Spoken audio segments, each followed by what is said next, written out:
I have a special announcement. As of 7 days ago, this channel is officially 4 years old. And now it says it's more than that, but it's 4 years old. And now I'm 18. I'm now a legal adult. I am impressed. I'm no longer a real child. I'm an actual adult now.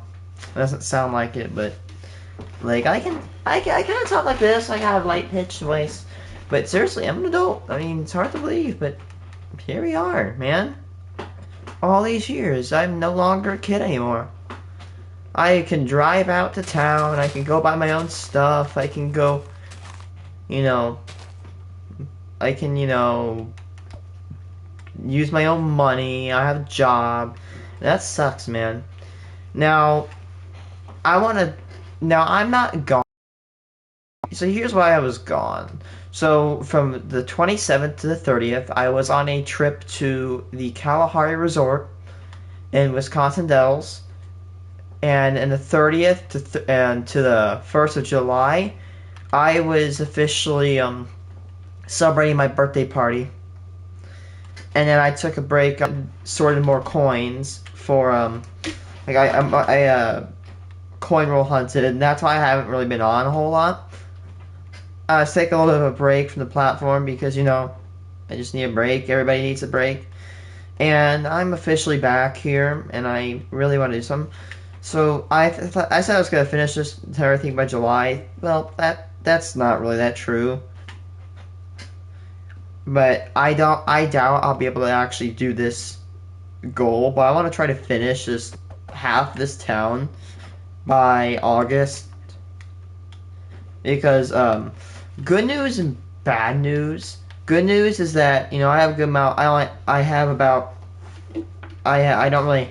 Actually, I'm gonna start with the bad news. The bad news is we have about like 35-ish days until summer break is gone.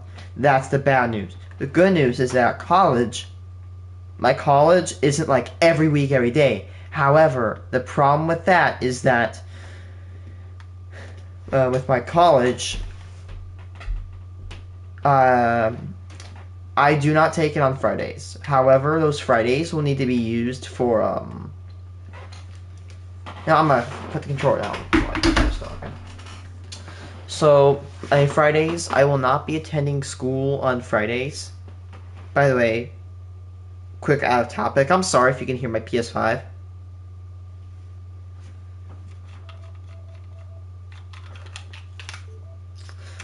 Yeah, I'm sorry you can actually hear my PS5 talking, or my PS5 running. I can't really help that.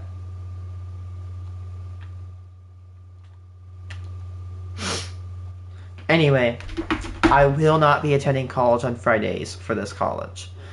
And that sounds a good thing. However, I will come out and say that I can procrastinate a little bit, okay? I can procrastinate, put off my homework. I can do that in high school. I cannot do this in college. This is not like high school where like, oh, if you miss an assignment, no, this is college. This is my on this in college. If I screw up on too many, it's over for me. This is a make and break moment. Right now, I have an advantage that most people dream of. A free tuition. I can make and break this moment. I have to exploit this moment while it's vulnerable. Because if I don't, I could miss out on a very good opportunity. Remember, I'm not only being a coder so I can stream more after college, but I want to make money, and I think coding is something I enjoy. I like to kind of sit down and analyze code. If I don't do that, I could study more math, and I could be a meteorologist. Meteorologists and coders make roughly the same amount of money. However, the reason I like coding more is because it's more freelance and it's technological. And coding is, like, being a programmer is a lot more in demand right now. It is raising in demand. Anyway. So, strain from college work might happen. So I may have to take breaks frequently in college in my streaming to focus on college work. However, I have 35 days until I don't have to do that.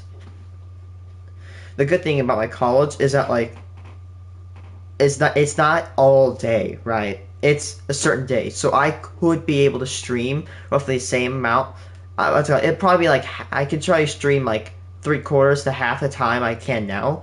I can probably still stream, but I will say work will need to be prioritized. Okay, so if I do not stream anywhere from August to May for the next 3 or 4 years, if I don't stream a whole lot, that's your reason, okay?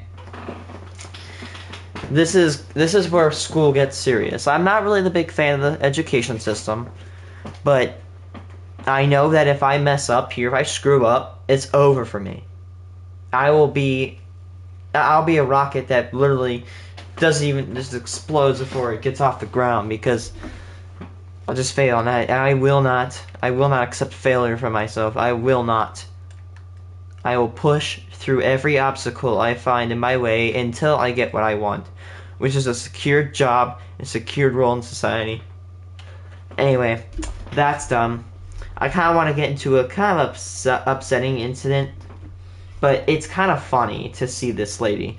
This lady was accused of I'm not gonna say it on stream, but she is accused of interacting inappropriately with a certain age demographic. I'm not going to tell you more because, YouTube will just snipe me with an M82 Barrett rifle if I say anything bad. Yeah, I guess, sorry.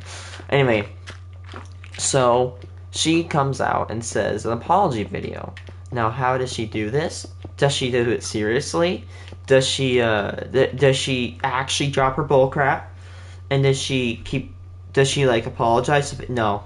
She whips out a freaking ukulele.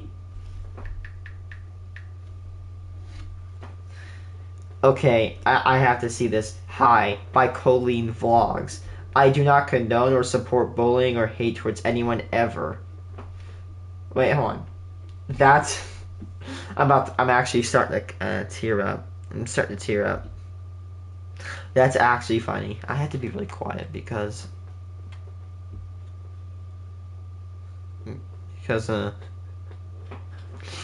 and so I'm actually tearing up because it's funny. Her video is just called Hi. Okay, let's watch this. I've watched people watch it, but let's watch it ourselves.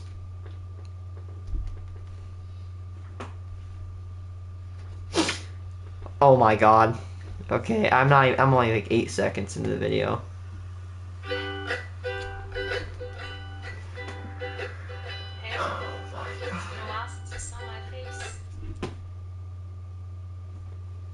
I'm not gonna play it. Come on. Hello guys, I just committed a very villainous act. An act that is literally awful enough to get you destroyed from the internet. I am a... Anyway, I'm sorry. Yeah, sorry there. I'm so sorry that I interacted inappropriately with an age group I can't explain. I'm sorry, but not sorry. LOL. Like, that's really what I get from this lady. Like, this isn't like, uh-oh, you accidentally did something. This isn't like, like you accidentally cussed on stream and you need to... No, this is like serious. You did something that is heinous. You've done something that forgive you, and rightfully so. I will not forgive people that do this. Like, you are an awful person if you do what she did. I don't want to say it because I don't want to jeopardize my channel. Give me a second. I'm just checking if Teardown's on the market yet. Yes, I'm addicted. No.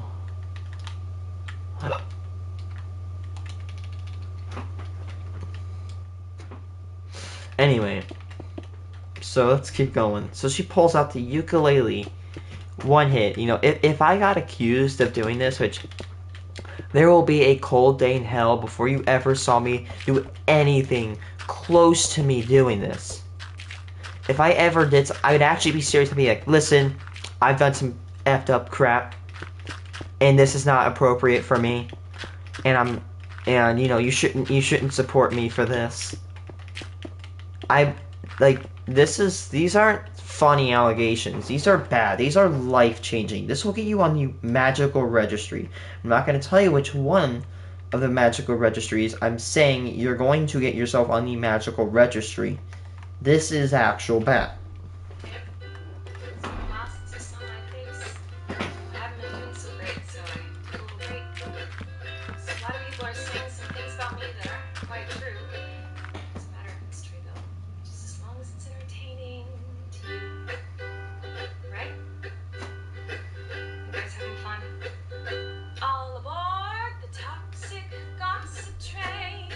Again, I will agree with a bunch of the people that are talking about this. She is not doing anything to disprove any of these theories that she says. She's not doing anything to, like, back her claims up. She's not defending herself. She's saying, no,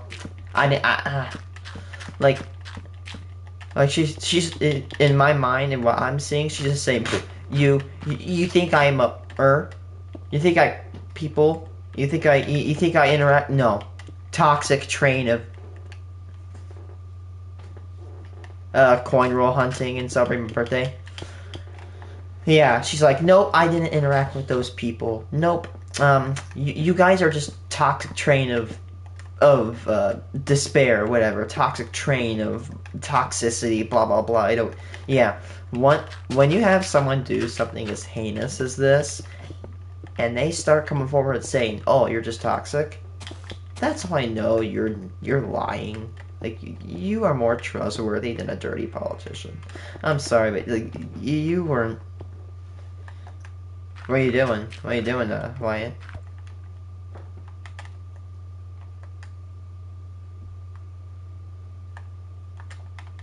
Why is that? Did you use your time? I will not be playing with you tomorrow. Because, okay. I have to work a full shift tomorrow.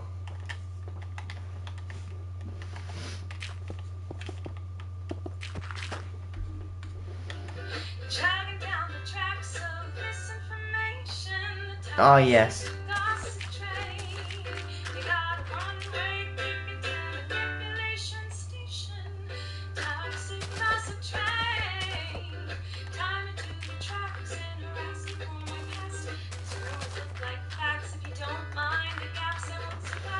Okay, if people were actually, like, hate speeching you and, like, absolutely destroying you on internet and saying, oh, this lady sucks because insert bigoted claim here, I get it. If this was the case, you have every right to do what you are going to do here.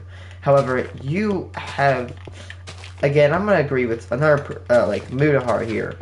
I don't want to say she did any of this stuff, I know I said this, but again, maybe she didn't do this, maybe she did. However, there's no factual, like, 100% evidence, in my opinion. Actually, I should rephrase that. I don't think I want to phrase it that way. You know, like, there's no, like, forensic evidence that she did something like this that is proven to be 100% true. It's allegations. However, there is enough... I'm sorry, can you please forgive me? Do you know what I'm saying? There is evidence to prove that she done this, though. Actually, rephrase this.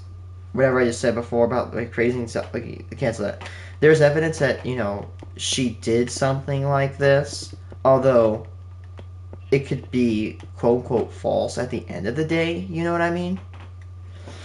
But still, I believe she did something. She's just, yeah.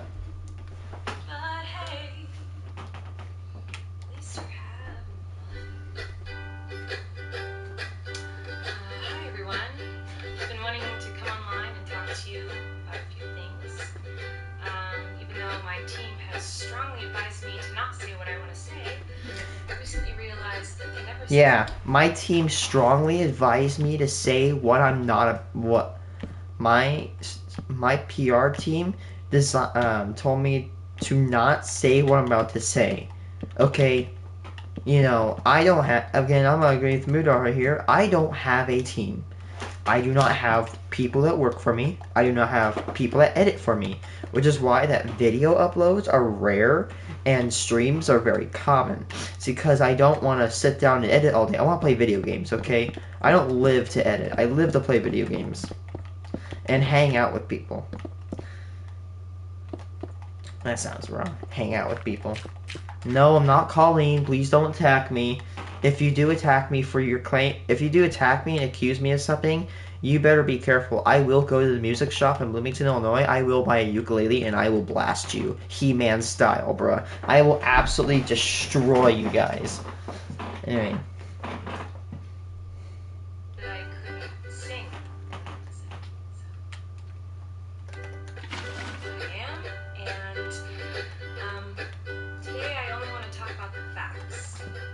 The facts, guys. I hope that you'll be willing to listen. Here we go. Many years ago, I used to message my fans, but not in a creepy way. Not in a creepy way. Nope, not in a creepy way. It was more of a loser kind of way, where I was just trying to be besties with everybody. It's kind of like when you go to like a family gathering, you know, and there's a weird aunt there who keeps going up to you and going like, "Hey girl, what's the tea?" And you're like, that was me, but in group chats with my fans. Yeah, but the reason why ants do that, hey girl, like, that's because you're their family. I don't think it's weird if an ant comes to me and say, "Hey, how's it going, buddy?" You know, they're my family. But if that's another stranger, I will kick you in the shin, okay, buddy? That's how this works. That's what this comes down to. I've been sharing my life online for over 15 years. I've poured my heart out to you because of that. I feel like I'm talking to my friends. Man, June 23rd, I got a birthday present early. I didn't really understand that maybe there should be some boundaries there. There were times in the DMs when I would overshare details of my life, which is really weird of me. I haven't done that for years, you see, because I changed my behavior and I took accountability. But that's not very interesting, is it? So let's go on the toxic gossip train. Doors fueled with hate. God. Toxic gossip train. Steamroll over some. Hey, I did not just go to bed at 1 in the morning and wake up at 10 just to hear. Oh my god. This... Toxic gossip train. Hop on board to close your eyes. Otherwise you realize the train is made of lies, and that person you despise maybe didn't deserve to die. But hey, at least you're happy.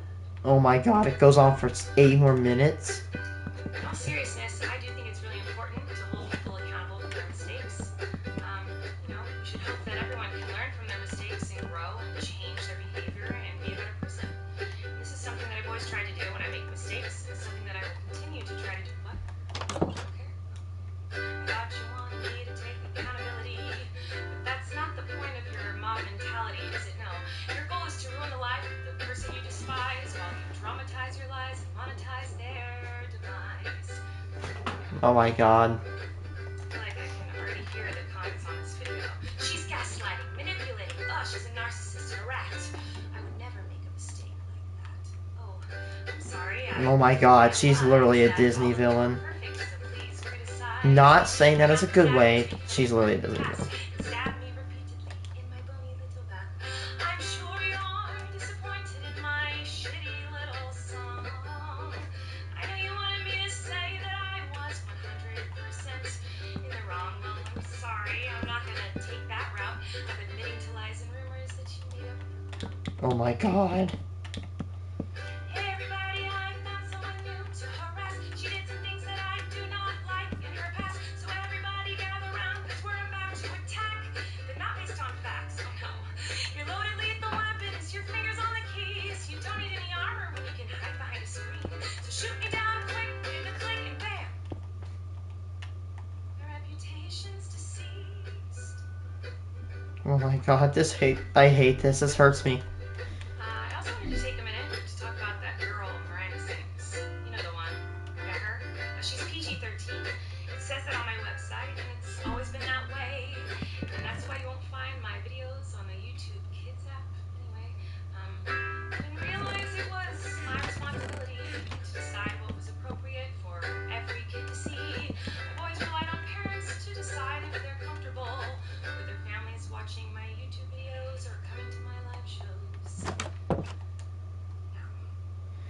Please just stop talking. Stop. Nope. Quiet. Be quiet. Stop talking. Hold on. Hold on. I'm sorry. I'm sorry, YouTube. I have to do this audio. Where is it? Where's this Instagram? Here's my response to this.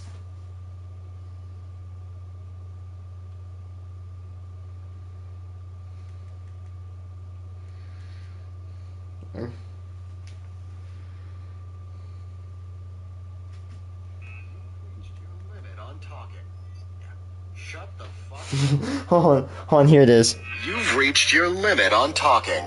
Shut the fuck up. You've reached your limit on talking. STFU.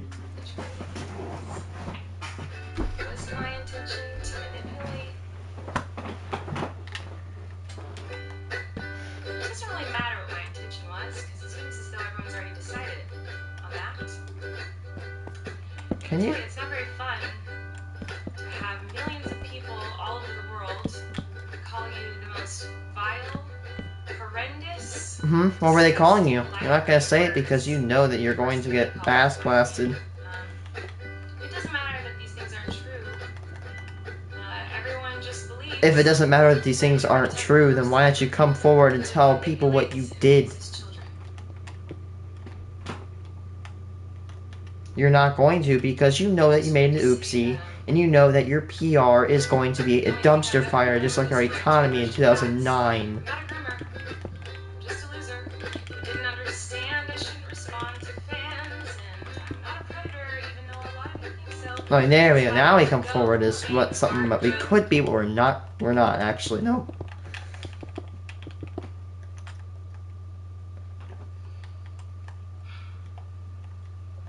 So, even though I know this video won't change anyone's mind about me, I still felt it was important to come on here. Thank you, Colleen Vlogs, for giving me an early birthday present. My mom told me that I couldn't get any birthday presents early this year. However, one thing is for sure, I did get one early in the form of this garbage, trashy apology.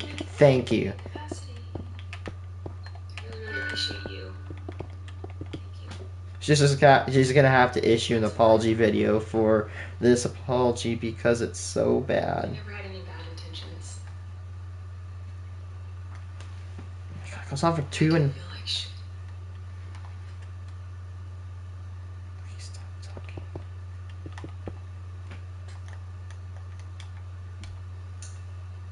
The toxic gossip train. Oh my god, she keeps going. She's making it worse. She's digging a pit.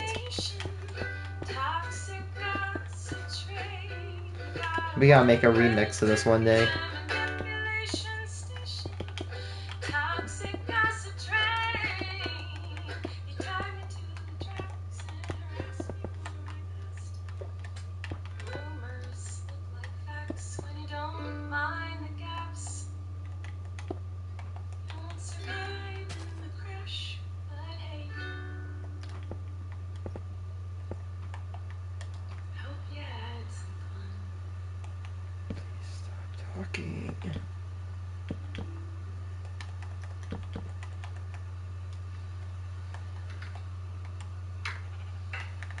Actually, maybe I should. You guys know something. It seems like maybe you're confused about something. I don't know. Let me try to help. Sometimes people make a mistake, and it doesn't make them a horrible person. Whoa. Sometimes Yeah, that's people correct. But what you make did, mistakes, the mistake you did, made you a horrible person. crazy. And I don't really. I'm trying to reduce my attitude of saying, "Oh, you're horrible." Like, no, what she did is absolutely heinous. Advantage of people that were under the legal age, if you get what I mean. Not cool. Absolutely not cool.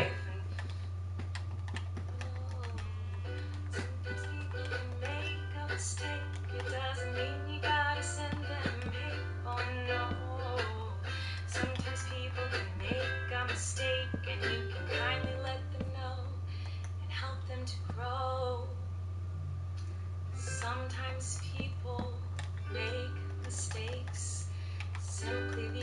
because they made a mistake.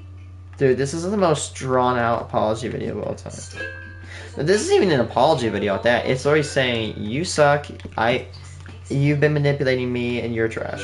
That's all I'm hearing from this. Damn, that was a nuke.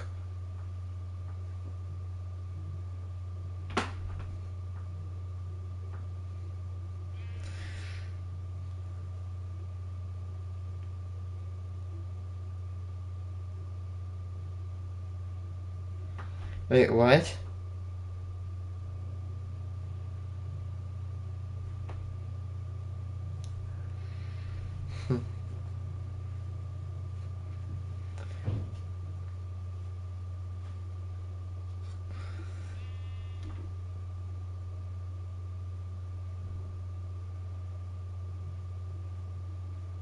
Dude. Usually when there's an apology video, there's people, like, actually, you know, there's a few people in the comments supporting the apology video. No matter how bad they did, there's no one supporting her. They've dipped. There is nobody consensually supporting this woman of what she did. That is funny. Congratulations. You turned your entire fan base against you, deservingly so. Oh god. Finding out. No, finding out I'm pregnant. That's the first video I get graded to on your channel. Oh my god. She's a big YouTuber too.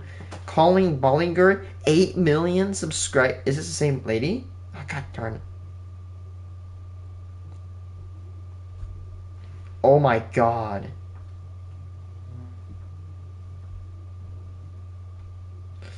Why did I click revealing my embarrassing secret? Having you? Oh my god.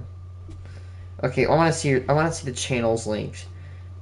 Yup, that's the same girl. Relax with Colleen Eric 2.2000. Miranda Sings I don't know if that's like her friend or something. 10 million. So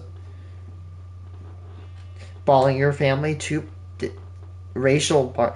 Okay, so she's big. Like she's got a big channel. In my opinion, once you go past like 3 million subs, that's kind of where you start getting to the big channel. Especially with she has a friend with 10 million subs, I think. Holy crap! That's how you know she's got a impressionable audience. Wow, wow. You had 3 million subs and you had all the money you could ever imagine. You had no chance to fail, yet you took a 1911 45 ACP and shot yourself in the foot. What a screw up. Nobody is going to support you anymore. And rightfully so. Nobody supports heinous people like you. YouTube, don't ban me for quote-unquote hate speech. I'm fighting an absolute person that is literally committing offenses that could get them banned off the internet. Well, not maybe banned off there, but banned off of YouTube. Like,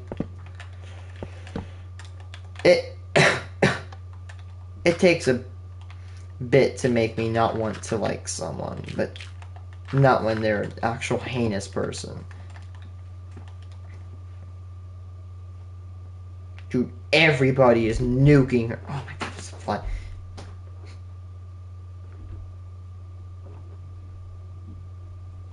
Man, she is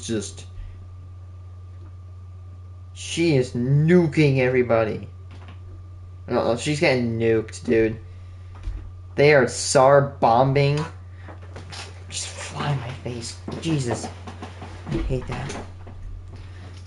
She is getting, like, blasted hard. Oh my god, yes. Someone made a parody. Somebody made a parody called Hi. Oh my god, I want to clap so hard. He even... Nothing but lag. He even copied her description. Yes. Oh my god. Hey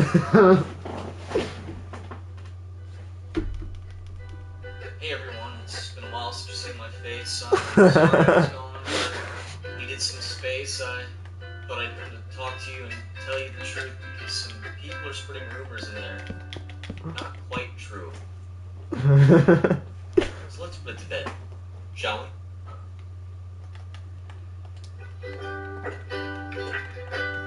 See, a couple years ago, I was driving Oh my car, god, he's got it to the point. Didn't get far. See, there was an elderly woman that was trying to walk across the street, and I just couldn't seem to stop in time. And my tires went screech. But it was too late. She was pronounced dead on the scene. Oh my god. Fuck me, right?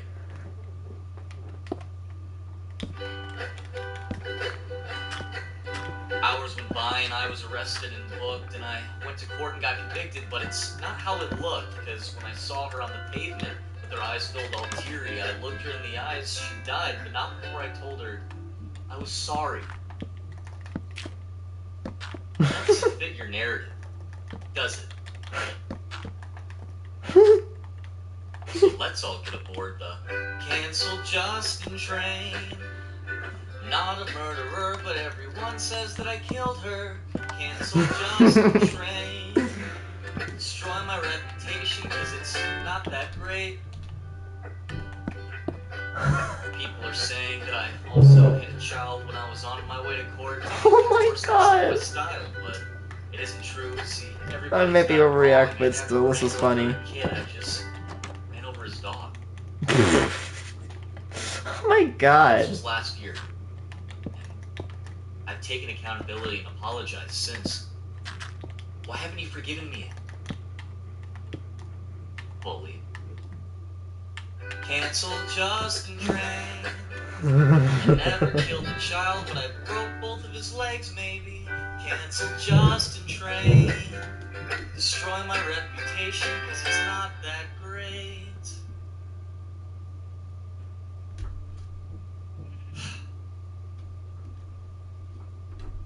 I wanna fucking kill nothing but lag. It's Nothing but lag. real great time to stop to nothing but lag. That's hilarious.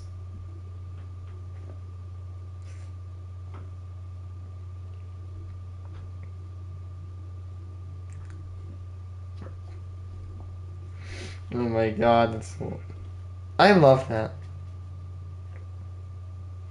Donald Trump plus Grimace I don't commercial? know how you do it. I put together some really impressive deals. Oh But my this thing god, goes he's below. got brown It's amazing. hair. A big and tasty for just $1? How do you do it? What's your secret?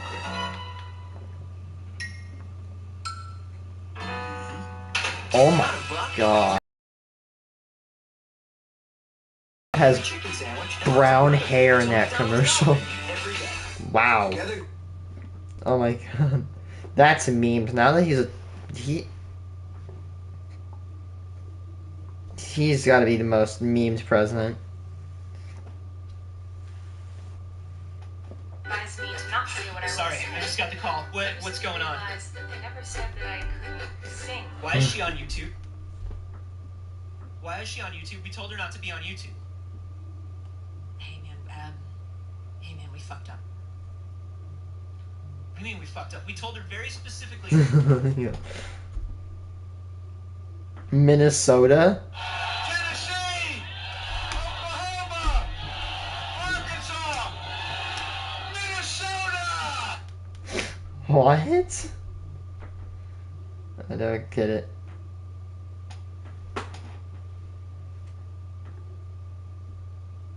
Dude, everybody is parroting her. Like, everybody is just making fun of her.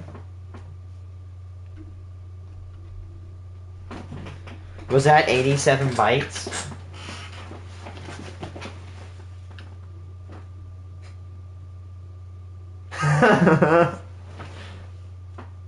Was that 87 bytes?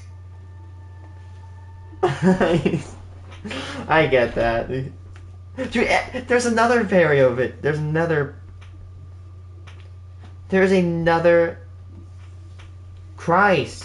There's so many. There's another one.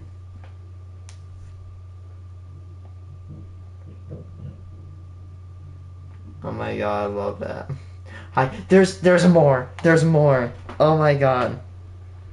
I'm gonna try to find the video. Oh my god, that's hilarious.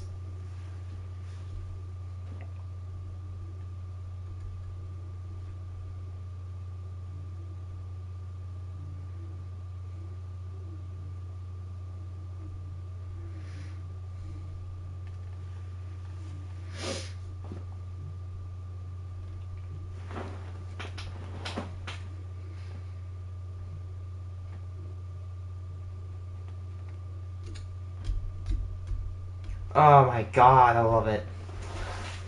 Hamburger, please.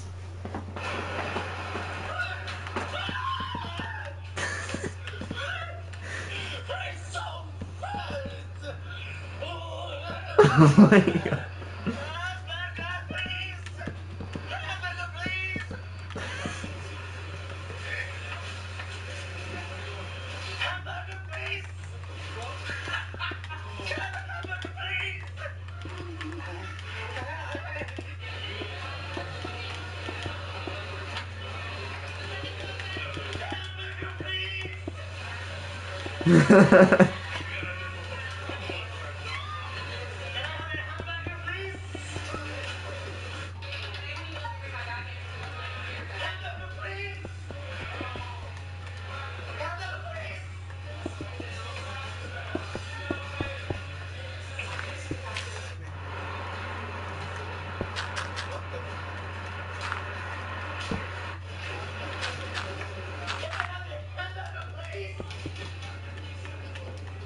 Hamburger, please. How does he move the way he does? Like, I've seen Pink Eye do flips. I've seen him do all this crap. Why is everybody doing... Everybody's doing the apology. Oh my god.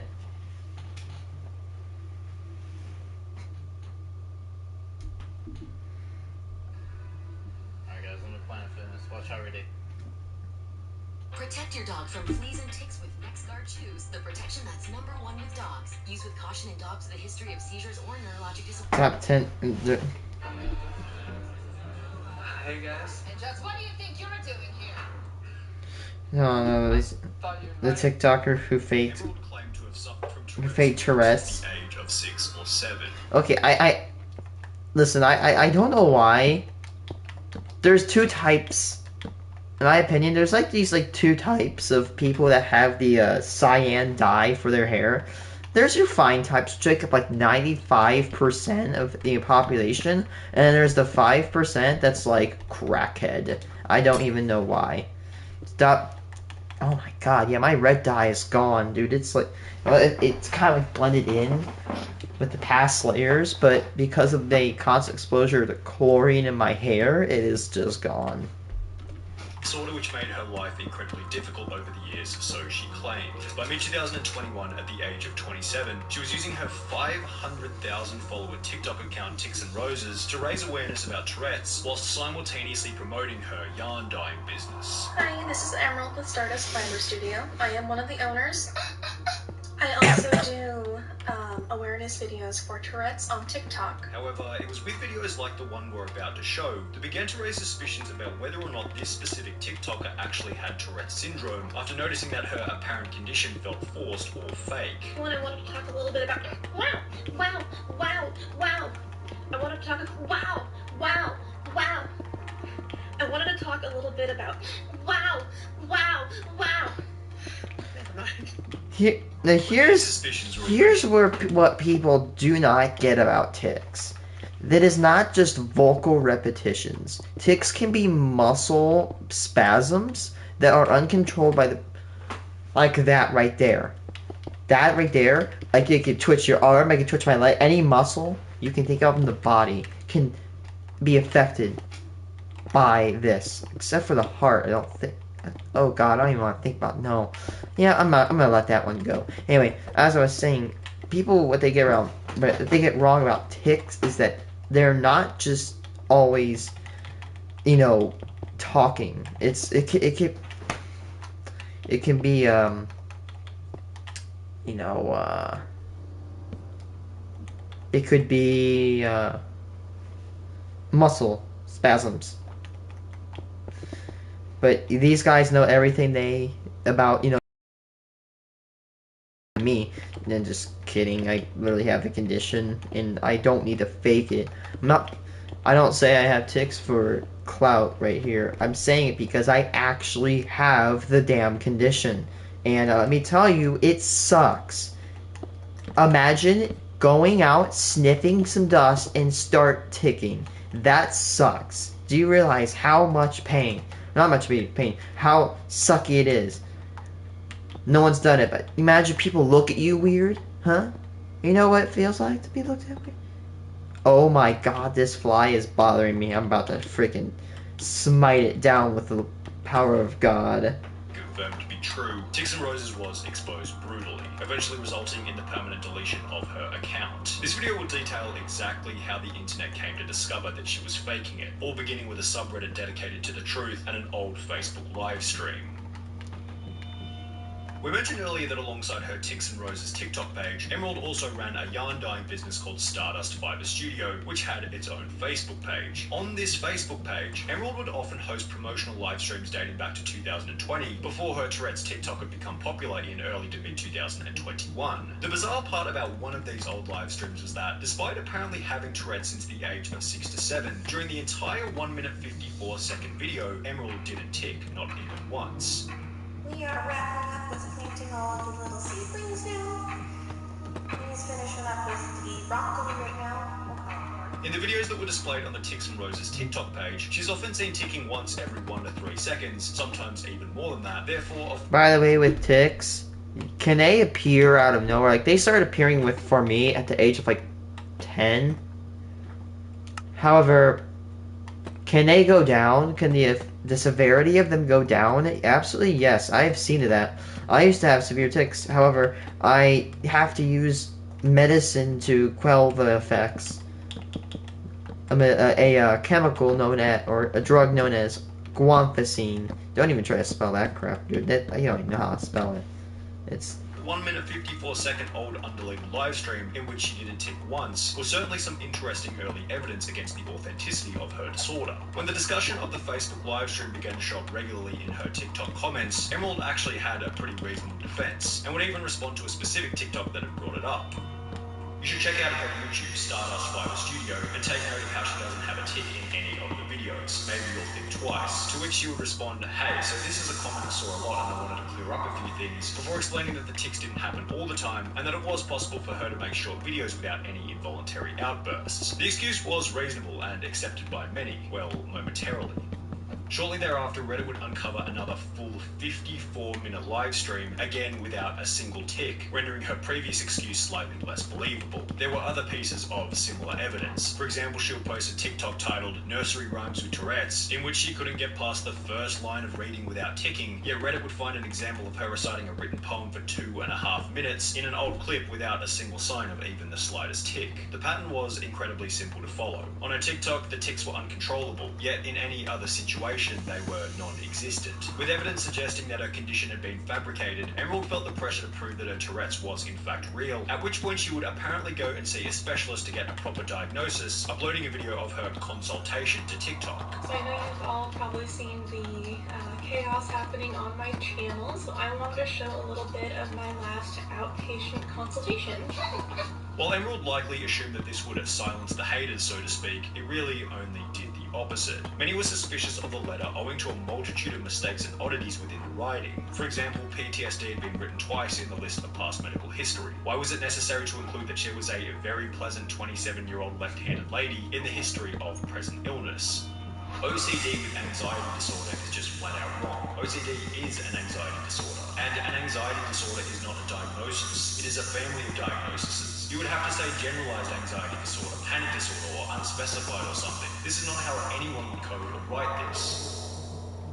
The letter was certainly suspicious. However, to Emerald's credit, doctors definitely have a reputation for being somewhat careless when it comes to writing. Perhaps the doctor was in a rush and put down PTSD twice without realizing. Maybe Emerald lacked wisdom when it came to life choices, yet I don't think she'd be dumb enough to print a fake letter without reading over it at least once. Mentioning left-handedness actually makes sense if you're a doctor who's aware that there are many genuine genetic and neurological differences between right and left-handers. Perhaps Emerald simply went to somewhat of a careless doctor and pretended to have tics throughout the short consultation, providing her with a legitimate diagnosis for a fake condition. Alternatively, perhaps she had simply written the letter herself in Microsoft Word or Photoshop, highlighted by one comment on the diagnosis letter video. Hey, no hey, just curious. I went to Virginia Mason in Seattle a few weeks ago, and my paperwork had a different logo on it. Did you go to a different one?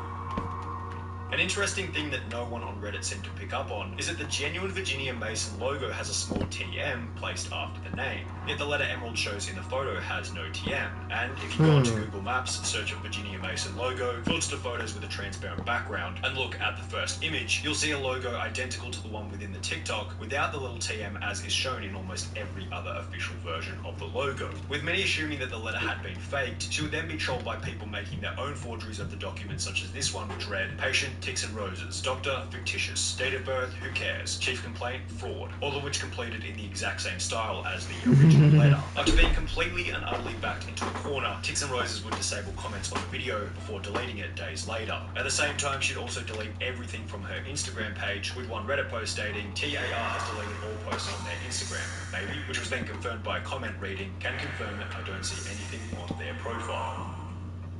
However, many wanted further punishment against Tics and Roses. Specifically, they wanted the TikTok account deleted. Take down Tics and Roses merchant platform, read one Change.org petition with over 2,000 signatures. This disease is not a joke, and she clearly finds it funny to fake it to gain clicks, followers, and even money. She's been selling merchandise for her own personal gain and fortune. As far as I and many others know, she's been faking Tourette's and many other illnesses, with proof me and others have found. Like I said in the first part, this illness isn't a joke. It's not quirky, it's not a game, it's a terrible disease with no cure, and she's been doing disgusting things to profit off it. Many went even further by commenting on how Tics and Roses had impacted their life personally. I'm signing this because my husband suffers from Tourette's. Every day, his body does things that he does not want to do. It's embarrassing and it wears him out. This person is not doing this for awareness. They're doing this simply because their business has been profiting from the merchandise they make about their Tourette's, which she does not have. I'm asking any and all others to please sign this petition. Having tics is not a trend. Tics are not something to try and gain attention from. This person is disgusting. By this point, Tics and Roses wasn't exactly popular or well respected by those who once followed her content. It felt like it was only going to be so long until Reddit users found a strong enough piece of evidence to put a stop to the antics altogether, or so they thought. Instead, they would find an old video which actually added credibility to Emerald, derailing the project in the short term. My name is Emerald, and I have Huntington's disease. It affects all aspects of a person's life. It causes movement disorders, such as involuntary jerking, impaired gait and balance, and difficulty with speech and swallowing. In yet another old Facebook livestream, before her TikTok had blown up, at a time when she had less motive to lie, Tics and Roses somewhat sincerely shared information about her experience with Huntington's disease, stating that one of the symptoms was involuntary jerking. So yes, I have Huntington's disease. But Huntington's disease doesn't have me. In addition to the video, Reddit users found an old Huntington's disease fundraiser from October 2014 hosted by Emerald, which stated, Huntington's disease is something that affects my entire family. My grandfather was diagnosed and shortly after my mother as well. I'm doing this walk for my grandfather, for my mother, and for those in my family that have the potential for having this disease as well. While many on Reddit remain skeptical in comments as blatant as, I don't believe she has Huntington's disease, the video in combination with the 2014 fundraiser gave her a pretty good case proving that she did in fact have the disease. However, people quickly discovered something else associated with this diagnosis that was extraordinarily fishy. In order to be diagnosed with Tourette's syndrome, you must have symptoms that are not the result of another medical condition such as Huntington's disease. Even if she does have tics, which is made to doubt here, no doctor should be diagnosing her with Tourette's. Instead, any good doctor should be telling them that their tics, again made to doubt, are a byproduct of their Huntington's. This basically meant that if she did truly have Huntington's, the case for her having Tourette's was now even weaker. However, there was still no rock-solid evidence proving that she was, in fact, a cold, hard liar. But people hadn't given up hope. And there was still one place from which the truth could be found: her family themselves. In the fundraiser from 2014, Emerald mentioned that Huntington's disease is something that affects my entire family, also mentioning that she had a 14-year-old sister. Well, this specific sister would discover the Reddit thread after it had gained international attention, after which she would shatter the wall of lies that Emerald had been hiding behind as her TikTok grew larger and larger. This was it? We shouldn't have ignored that musty smell and been breathing this for... Okay, On the that's fine. 31st of May 2021, a user by the name of Jade4101 would make a post to the subreddit titled "Introducing Myself and the Truth," which contained the following message. Hi everyone, I recently found out about everything going on. I wanted to clear up some misconceptions and share my part. I am Emerald's sister and we grew up together. Although we were raised non-denominational Christian, my mother, who is an amazing woman, and I have always been supportive of Emerald and miss them dearly. We have always accepted them. They cut communication with us. We have tried to reach out, but they no longer wish to have contact with us, and we haven't talked in years. I'm just commenting in hopes of clearing up misinformation. Also, my grandpa does have Huntington's. It's late onset, which means it doesn't show up till late in life. My grandpa is currently suffering from the side effects and is not doing well. It's very sad. My mother has it too, but is not yet showing symptoms, thankfully, and I have not been tested. Lastly, I do not believe Emerald has Tourette's syndrome and never showed any symptoms as a child. They are mentally ill though. I love my sister, I always will, and I wish them the best, but I don't agree with what they've done. It's incredibly disrespectful to fake a mental illness for any reason. I'm extending my sincerest apology to everyone their actions have hurt, although I know it's not my apology to give. I do wish for Emerald's safety. All I ask is respect and privacy for my parents and grandparents. And if you don't believe me, I'm happy to answer any questions you may have, as long as they're not disrespectful. The post received over 400 responses from those desperate to get an insight into the unique psyche of an individual who would fake a disorder for TikTok. Do you know why Emerald might have fabricated all this? Did they have a tendency to want attention regardless of it being good or bad? Honestly, I'm unsure why Emerald would fabricate this. I was kind of in shock when I first heard about everything. But yes, they do have a history of fabricating stories or stretching the truth, so to speak. Do you know why they cut communication with you? I'm not exactly sure. I've tried reaching out to them to talk about it, but they never reply. One day we were no longer friends on Facebook and they stopped talking to me. I think they thought me and my mum were unsupportive of them, but we really did support them and love them to the fullest. If I did do something wrong to hurt them, I only wish we could have a conversation about it. My own experience with this behaviour is that you know the truth, therefore you're dangerous to their delusion. However, it would be when Emerald herself commented on the post that everyone knew the game was well and truly over. My diagnosis that I've gotten in adulthood you cannot speak of, as we had no contact, and do not blame my partners. You say that this has been hard for you, and that was never my intent. I started awareness because I never wanted anyone to be ashamed as I was. This visceral hatred has been hard for me. It caused my children's school to be called because someone said lies, and they tried to take my children. They're afraid to go to school now. It's caused my car to be trashed. It's caused me to be spit on in public, because I wanted to help people. The money I received, I donated. I volunteered with the Tourette Association of America. I did public outreach. I was interviewed for a person's thesis. I was interviewed for a podcast, but I asked them not to air it out of concern for them. The messages I got from people saying their child wasn't afraid to go to school anymore because of me changed their life. Or a woman saying her husband finally saw a neurologist and getting help. I met friends who had the same experiences as me, who made me feel seen. Now I've closed down on everything Tourette's related. I've given up, you all win, and I'm back where I started, living in shame of being different. Please just leave me alone now. A day later, the Tix and Rose's TikTok account was deleted permanently. 3 days after that, she would address the deletion on her alternate business page in a video which conveniently featured absolutely zero ticks. Hey, I was not planning to address this anymore because addressing it has not fixed it. I was literally bullied off the internet. So I do not do awareness for Tourette's anymore, regardless of the fact that I do have a clinical diagnosis. So I'm spending my time on my yarn business and on my religious group, and I just want to live my life, and yeah. Emerald continues to post photos for her yarn dyeing business to her Instagram account Stardust Fiber Studio. However, she hasn't shown her face on camera since the deletion of Tix and Roses, showing that perhaps, just maybe, she's learned somewhat of a lesson from this incredibly embarrassing experience. Ooh.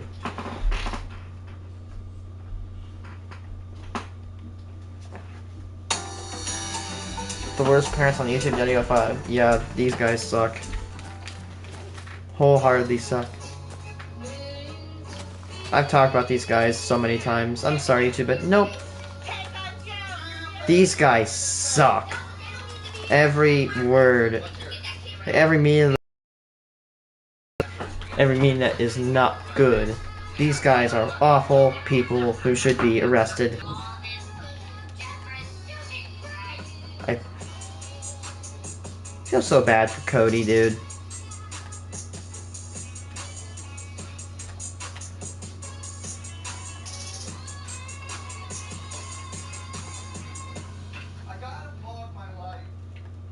One of the longest running, most coveted content styles YouTube has to offer is the art of the prank. Prank videos have both exemplified quality entertainment and warmed the hearts of millions since the days of Roman Atwood, Vitaly, They said I'm going to jail. and FouseyTube. If you thought you heard sarcasm in my voice just now, it's because you did. I don't really like these people. But that's not to dismiss their impact in a grander scheme. Seeing that for a brief period of time, these pranks were the ultimate form of content, the easiest way to generate the most views and, in turn, make the most money. While it may be hard to believe today, at one point on YouTube, millionaires were born from titles like these. I'm Joey Salads. And we're selling bricks in the hood. I'll give you guys a brick for 20.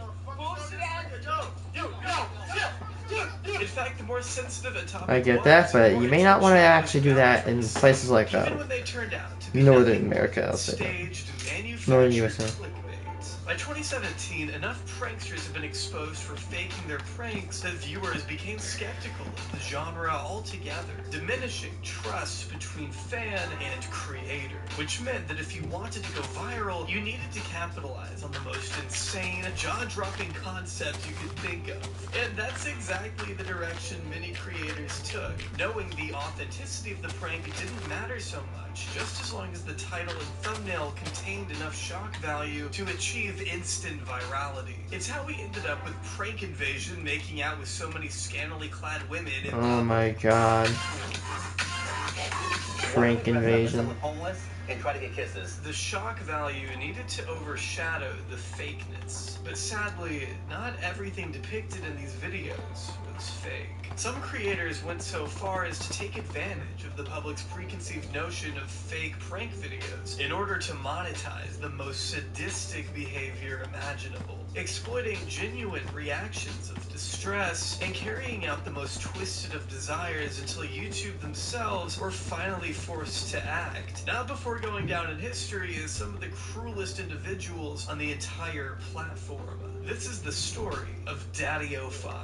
Right now we are under severe attack by all kinds of media. Everyone is following the media. I don't know us in real life. At the end of the day, guys, we're parents. Yeah, your parents. Abusive Before we get parents. into the serious stuff, I'd like to go ahead and thank today's sponsor, Established Titles. Oh god, that's a whole other story in of itself. Can you sit still? No, they are not adopted. This question for the Are you? Are your parents? Oh my god, this fly. What inspired you to do YouTube? And my kids inspired me to do YouTube. They all wanted YouTube channels, so I made a YouTube channel. If you had a pulse in 2017, there's a good chance you're already familiar with the Daddy05 situation. A family channel with 150 million views and a sub count in the six figures that was rightfully terminated after accusations of parents Mike and Heather Martin abusing their 5 children under the guise of fake prank videos. An international story that culminated with criminal charges and 2 of their 5 kids being removed from the home. What you may not know, however, is that the ringleader of this entire disaster is still on YouTube, with a pretty decent sub count and a modest but consistent viewership to his name. In short, Daddy05 never left. Born on December 17th, 1982, Mike Martin experienced a rocky adolescence. Growing up in Baltimore City, he was in and out of institutions all throughout middle and high school, before fully dropping out in the 10th grade, according to his second wife. But even before that, when Mike was only a few years old, his adoptive mother, Audrey Martin, married a man named Chris Chris Britton, giving him and his sister a stepbrother by the name of James, who later testified in an interview that growing up, he and Mike were inseparable, describing Mike as a creative child, having a passion for drawing and making up games to play with his stepbrother. According to James, Mike was always going to be in the limelight, just maybe not in the way anyone had hoped.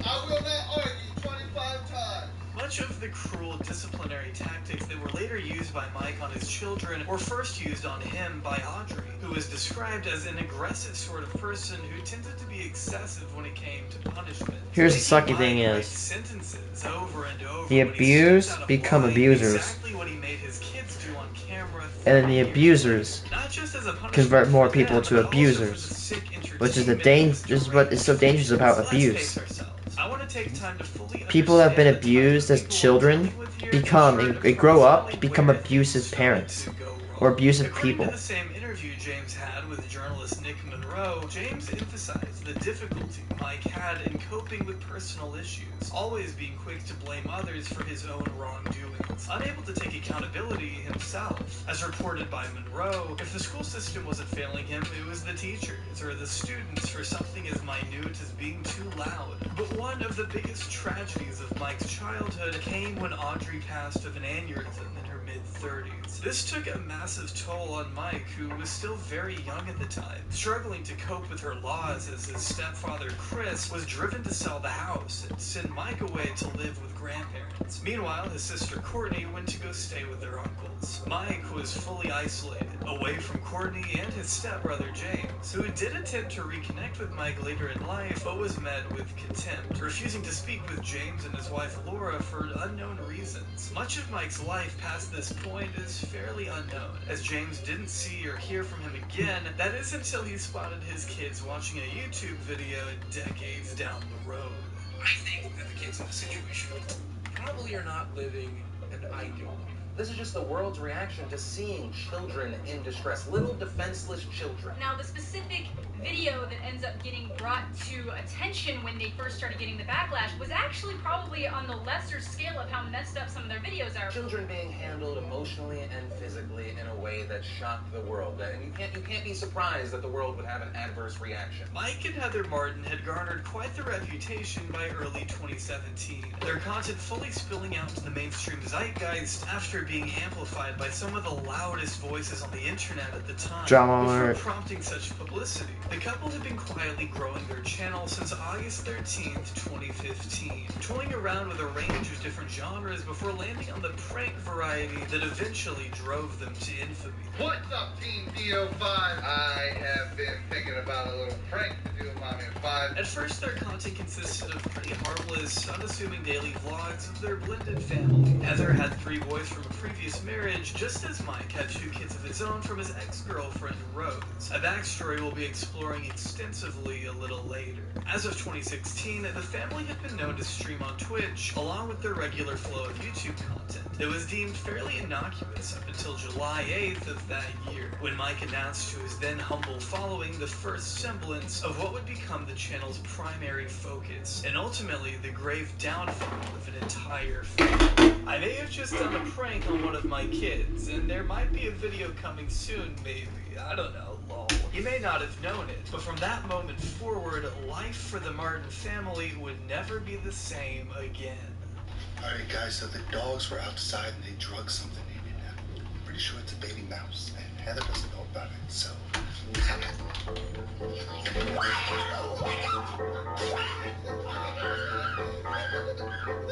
Fine, relax. After the first taste of these new family-themed prank videos, the Daddy of 5 fanbase was hungry for more. Even when Mike teased the idea of going back to regular vlogs, fans clearly favored the pranking, undoubtedly having to do with how favored the genre was at the time. Pranks had never been more prevalent on YouTube than fall of 2016. This was after Joey Salads and Fousey had firmly established themselves as huge personalities, and just around the time commentary channels like H3 began pushing back against them. Some videos even breaking 100 million views. The potential to go viral and cash out was massive, and Mike was just one of the many budding channels eager to capitalize on such a growing trend. But what made him stand out was that he used his family as the vehicle for content, combining the personality and vulnerability of family vlogs with the brazen marketing of print videos made for a highly appealing final product in the eyes of hundreds of thousands. Before long, viewers began to see titles like Kid Spazzes Out, Kid Gets a Whooping, Kid Has a Mental Oh my God. Single Wife Pulls a Knife on Husband, and Dad Punches Kid in the Face. All extremely deliberate phrasing meant to appeal to the lowest common denominator. And in doing so, Daddy-O5 had never seen such impressive views. The more shocking a title was, the better. Piggybacking off the success of freak-out videos popularized by McJuggernuggets and Kid Behind the Camera, Daddy-O5 existed in a similar space, with videos like Kid Blows Up on Dad and Dad Destroys Kid's Xbox One. Instead of doing classwork, you were playing games? Really? Really? You wanna play games, Cody? No. Wanna play games? Let's play games, Cody! Let's play! Yeah, you know what? That's a good way to raise kids. Destroy their crap right in front of them. Great way to raise kids. Exploding ketchup prank to Jake Beats Up Ryan, or any given combination of violent buzzwords and scenarios that would give the channel more attention. But it wasn't necessarily the clickbait on its own that gave Daddy-O5 their reputation. Instead, it was really what you saw once you clicked. Yeah? You got a problem with that, Ryan? You got a problem with that, Ryan? You got a problem with that, Ryan? Living in the Martin household was a hell I can only begin to imagine. Knowing your cloud-obsessed father was hanging around the corner just waiting for the next opportunity to strike and capture your reaction on camera for an epic YouTube video is I would something straight up you call or I will CPS. likely never have to experience. Whether it was dumping water on his kids' heads as they came home from school,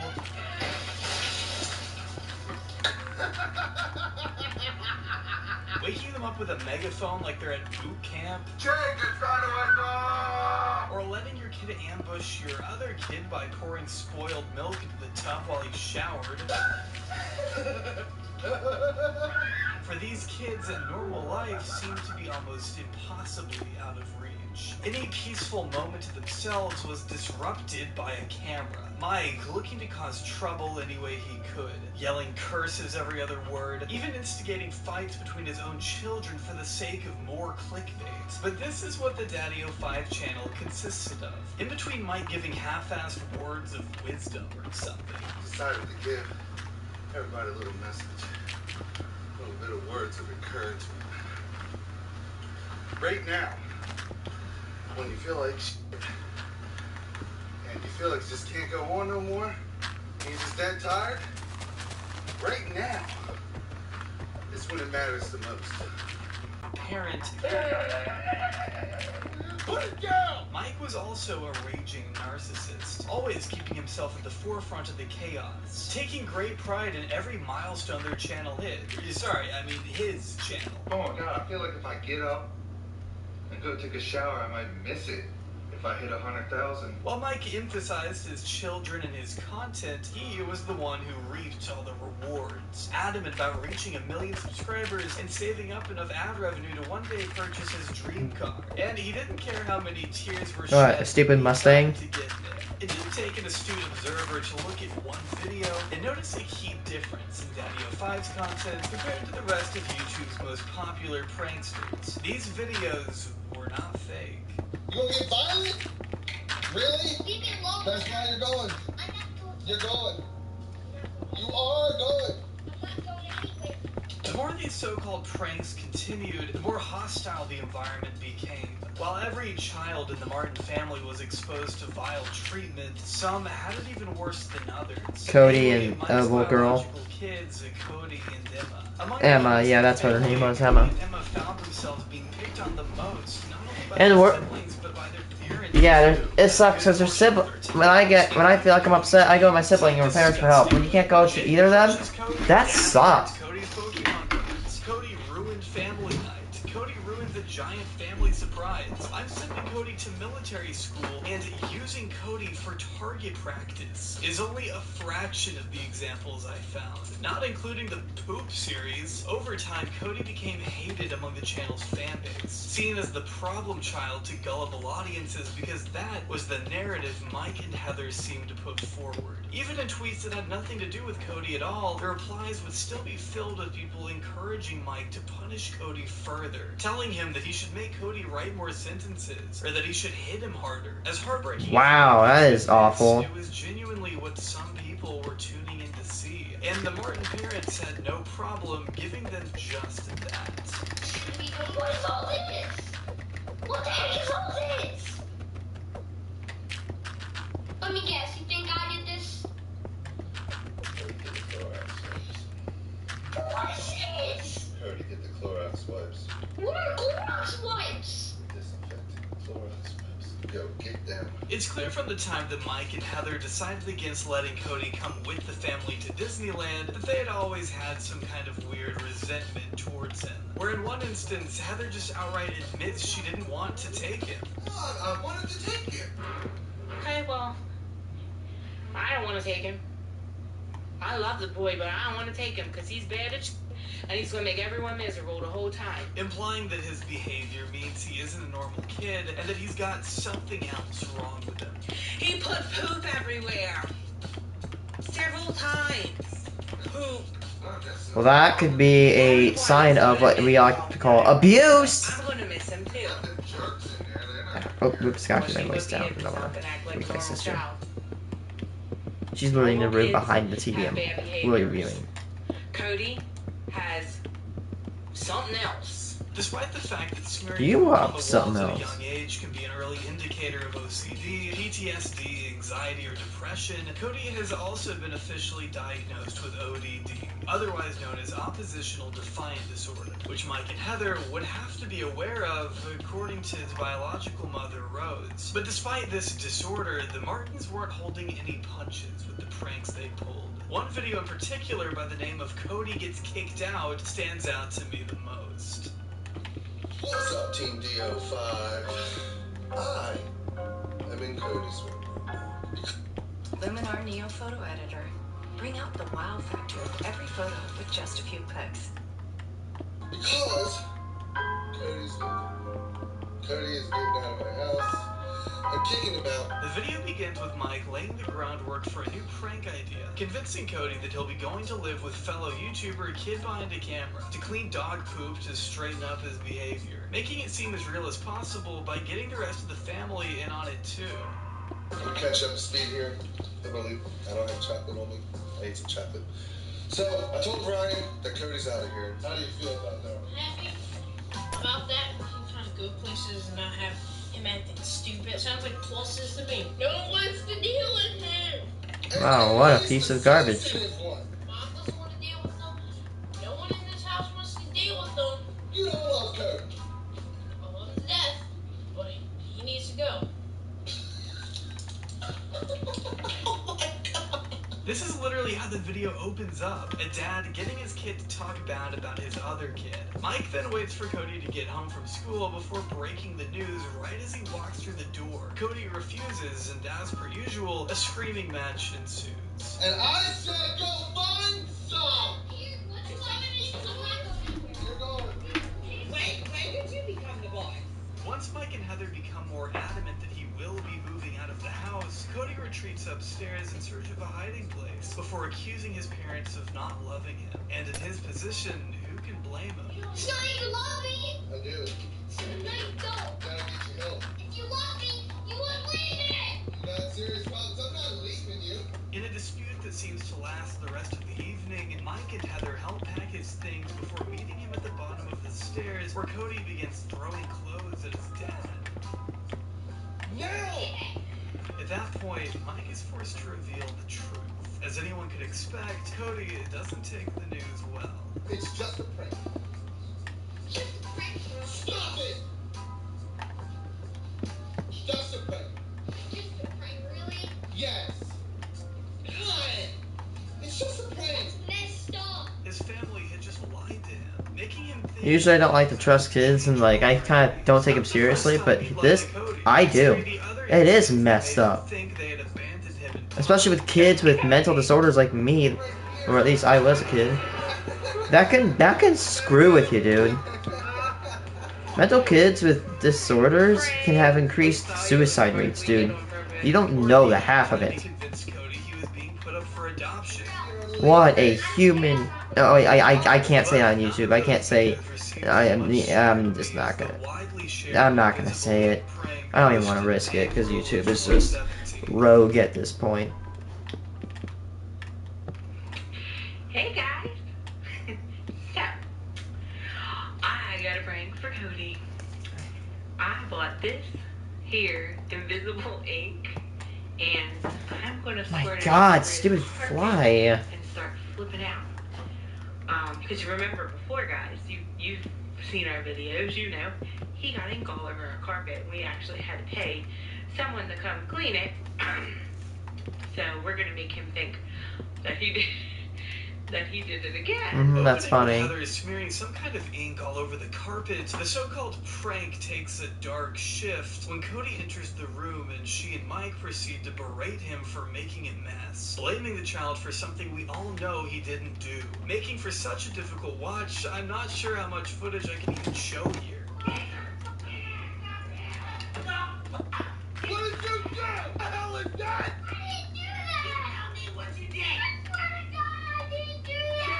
Mike and Heather's faces go completely red, trying to get confession out of their son, who cries and cowers in fear, not even understanding what it is he's being accused of. In a particularly uncomfortable moment, Alex comes to his stepbrother's defense, to which Mike and Heather respond by attacking him too. The rest of the kids stand by, unsure of how to react or what they can do to help. All they can do is watch in horror as their parents viciously wear Cody down to a breaking point, before finally revealing it all to be a big, wacky prank. Invisible ink is dry and comes out. It's already drying up. They try to play it off as a joke in the outro of the video, but it's too late. Within days, the video made the rounds on YouTube, being rightfully chastised for exhibiting clear-cut child abuse in the eyes of some. Daddy05 addressed the haters in a video response shortly after, where Mike downplays the prank and blames viewers for not seeing the humor in it. Wow, yeah, you know, you think I'm abusing? No, nope. This fly is starting to. Stay still, fly. See what happens. So from 2 seconds, I will make sure you will never existing. The kids in the video were visibly shaken, audiences were outraged, and Cody and Emma's biological mother wouldn't stand for any of it. In August, we had a mutual friend contact us about some YouTube videos, and we tried to get some help. Rose Hall has spoken at great length about the trauma brought on by discovering her two kids being effectively abused by her ex-partner. When the Daddy05 channel was brought to her attention in August of 2016, she and her sister Crystal Reynolds tried seeking help by immediately contacting the authorities in her state of North Carolina, who found the footage to be alarming. But when it was passed along to Maryland, where Mike and Heather reside, the Baltimore police at the time declared it corporal punishment, therefore refusing to take any action. The state that they live in now, Wow. that it's considered corporal Perfect punishment justice system, by the way. to and physically and mentally abuse your children. Rose's hands were tied, unable to do anything but binge the Daddy05 channel and keep tabs on every new upload. For many months, she was utterly powerless. But how did these kids even leave her care in the first place? Cody was no longer with us. Not even 2 years after that, they got Emma. It's important to note that while the mother of his children, Rose Hall has never actually been married to Mike Martin. Though it's been reported the two met in 2004 after she moved to Maryland, Mike said Oh my god, the Maryland flag is so ugly. didn't change until the birth of Emma in 2005, Rose noting a difference in the way he treated them leading up to when they had Cody in May of 2007. It's also been alleged that Mike began speaking with his next partner, Amy, around 2008, expressing dissatisfaction in his current relationship, according to her. Finally, leaving Rose on her own with the kids in August 2008.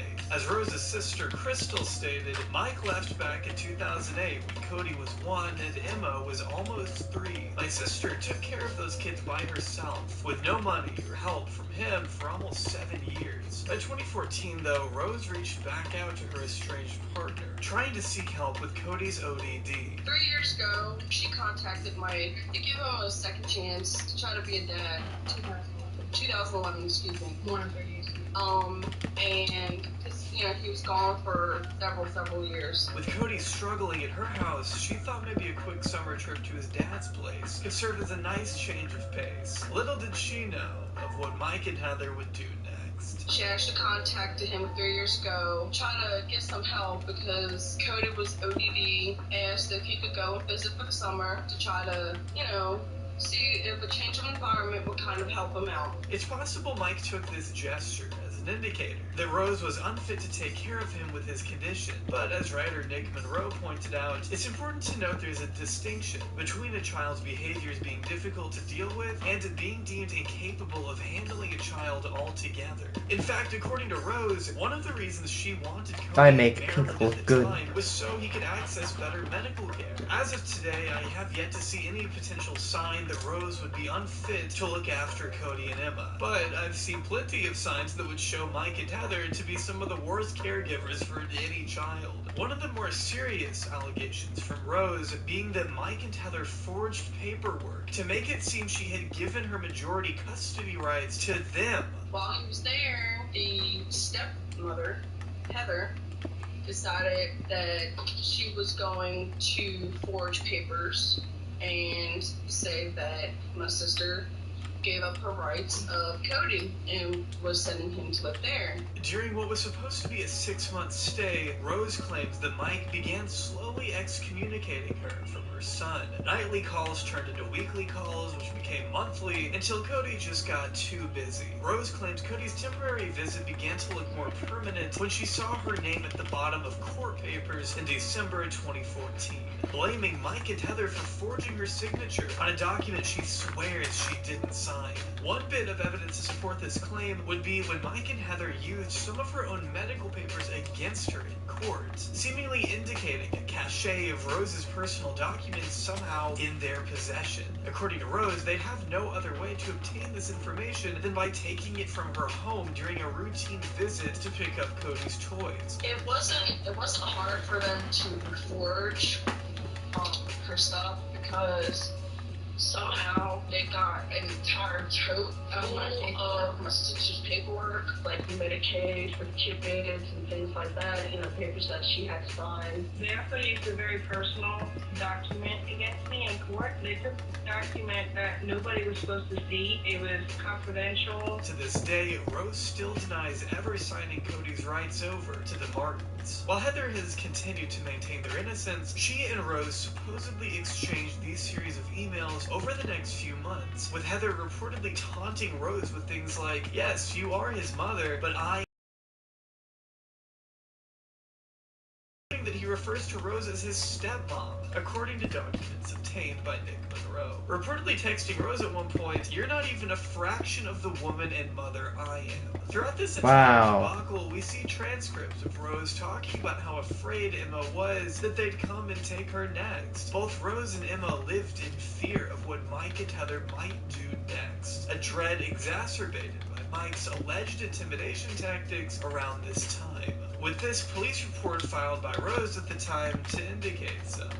The two guys live in Washington, North Carolina. I was working at the Walmart over there before they took my daughter from me, and they would follow me home. One tried to run me off the road, and there's, I reported it to the police. I have police statements where Mike was harassing me. Him and Heather thought it was funny to drive by my house a couple times before I moved out to intimidate me and scare me, which it worked, and they ended up taking her and got what they wanted. In November 2015, while Mike and Heather had Emma staying at their house for Thanksgiving, Rose alleges they snuck her back down to North Carolina and coerced her to lie about her mother being abusive in front of a court, saying things like she didn't keep enough food around the house, she was punching holes in the wall and cutting herself, none of which was true, as Rose maintains. During much of this process, though, Rose was forced to represent herself in court, as she claims the Martins had called ahead and spoken to countless lawyers in the area about the situation, making sure that none of them could be hired by Rose, as them speaking with the other party made for a, quote, conflict of interest. I tried to represent myself because I couldn't afford a lawyer, and when I did afford a lawyer, Mike and Heather kept saying it was a conflict of interest to the judge, so the judge made me get rid of my lawyer. They told us in court that Mike and Heather had spoke to the lawyer. They got a whole bunch of names of different lawyers in the town, and they called every single one and told them about what was going on.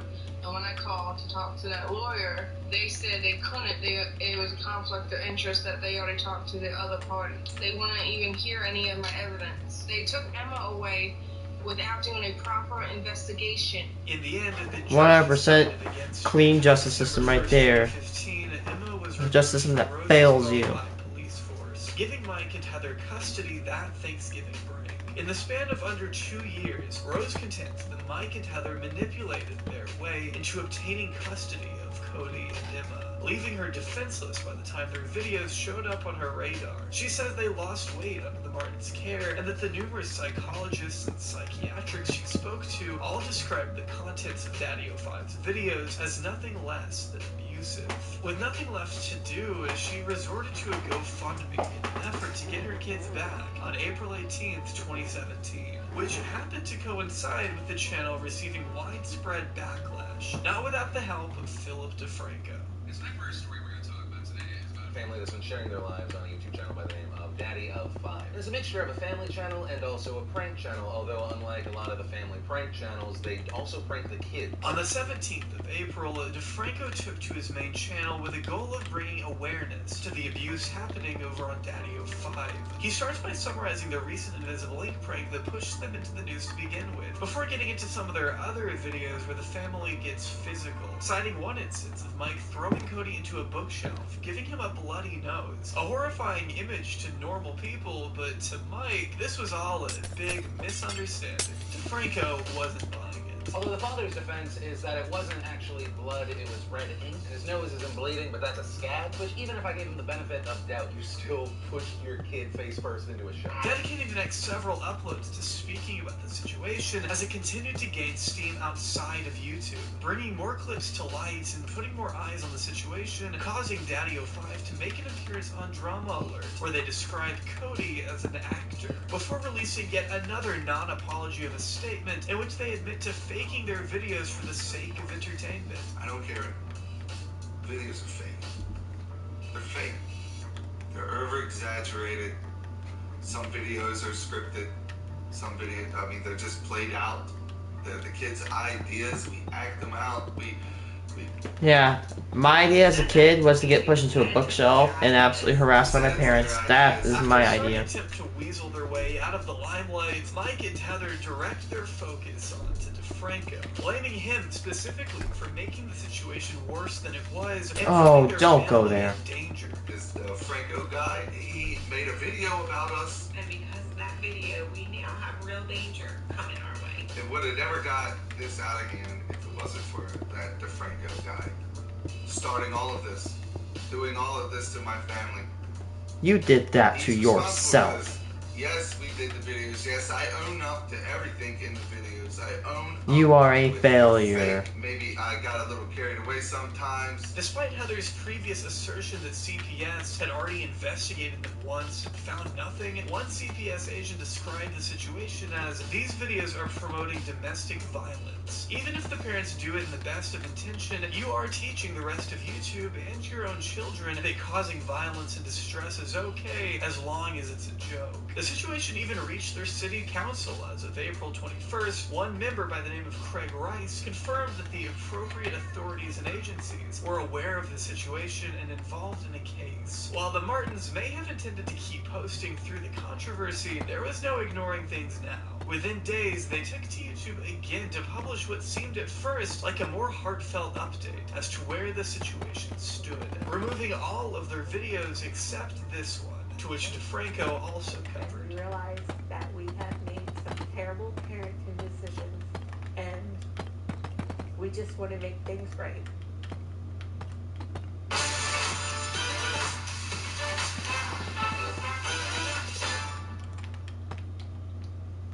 During this week, we've had a lot of time to stand back, to jump out of character, and to see across. And I understand how everyone feels. For those asking why my edit of that video is so weird, it wasn't my edit. They have several of these throughout the video. Instead of doing a hard cut, they drop the audio, they do a fade out and then a fade back in. And they do this so many times near the end of the video where it makes you wonder what it was that they cut out. But we'll keep going. Then they say this about family counseling. We are now in family counseling because we need it. The interviews just after the outrage, where it makes you weird, it wasn't my edit. Come across, and I understand how everyone feels. For those asking why my edit of that That was video weird. is so weird, it wasn't my edit. They have several of these throughout the video. Instead of doing a hard cut, they drop the audio, they do a fade out and then a fade back in. And they do this so many times near the end of the video where it makes you wonder what it was that they cut out. But we'll keep going. Then they say this about family counseling. We are now in family counseling because we need it. The interviews just after the outrage, they said that they were already in family counseling. We actually have a family counselor. Cody does go to counseling, and we went to counseling as a family. Ironically, we have. So when she says we're in family counseling now, does that mean that earlier mention was a lie? Despite receiving death threats from Daddy05's fan base, DeFranco didn't let up and continued reporting updates to the story up until it was confirmed that Cody and Emma were safely returned to their biological mother in May of 2017. And the update is... Emma and Cody are with me. I have emergency custody. W. Doing good. With two of the most bullied Martin children finally in a safe environment, it was time Mike and Heather faced the music. Shortly after shutting down their main account and promoting the new Mommy05 channel, the Frederick County Circuit Court formally filed criminal charges against the couple in August of 2017. Each parent facing down two separate counts of neglect of a minor, to which they ended up pleading guilty under what is known as an Alford plea agreement, which meant they weren't totally admitting wrongdoing, but they were admitting to there being more than enough evidence for the state to prove guilt. They were sentenced to 5 years supervised probation, and if they broke the rules of that probation, they'd be going to jail for 10 years. But in early 2019, it was reported by numerous outlets that a judge had seemingly lowered the couple's probation level and even allowed expungement despite them supposedly breaking court order. Regardless, the Martins scrambled to continue entertaining their remaining fan base. Shockingly enough, a good handful of loyal Daddy05 supporters still exist, keeping up with their numerous rebrands. My God. The new Family05 channel began posting new content behind a paywall on their own website. This came after YouTube opted to suspend their new channels. Ah, wow. If you pay for that, that's like supporting communism, bruh. As a SoundCloud rapper, I don't think I can make this up if I tried. But perhaps their biggest return came in the form of the remaining three boys taking to YouTube once more under the name The Martin Boys. Initially uploading the occasional prank and vlog with neither of their parents in sight, before finally reintroducing Mike to the limelight in May of 2021. Why are you recording me? I'm recording you because the fans want you to come back to YouTube.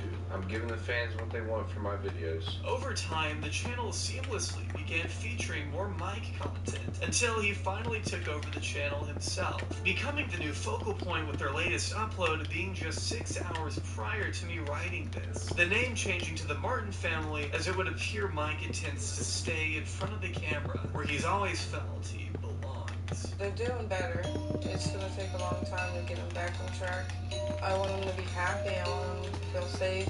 As far as I'm concerned, Mike and Heather Martin are the YouTube equivalent of cockroaches. No matter how much negative attention, criticism, or even criminal charges are leveled against them, they just won't seem to go away. While I'm beyond grateful for the efforts everyone took in 2017 to get Cody and Emma taken away from such a hostile place and reunited with the one person who loves and cares for them the most, the fact that it took so much for the appropriate authorities to step in is a grave disservice to victims of child abuse everywhere. Mike and Heather Martin deserved far more legal penalizing than they received, in my opinion, and should be They do. They need to go to prison. so easily. For far too long, they both instigated and capitalized on the distress of the ones they should have been looking out for, punishing their children by an array of cruel and unusual strategies, using the camera as a sort of disciplinary tool, and the channel as an incentive to keep the abuse going, dangling stardom and nice things over the kids' heads in exchange for the reactions they knew would get the most clicks. I don't know where Mike and Heather's story goes from here. To most people, their chapter has been long closed, though I sincerely hope they've changed their ways in raising the remaining 3 boys under their care. Whether Mike or Heather have ever realized how their actions have affected their children in a profoundly harmful way has yet to be seen.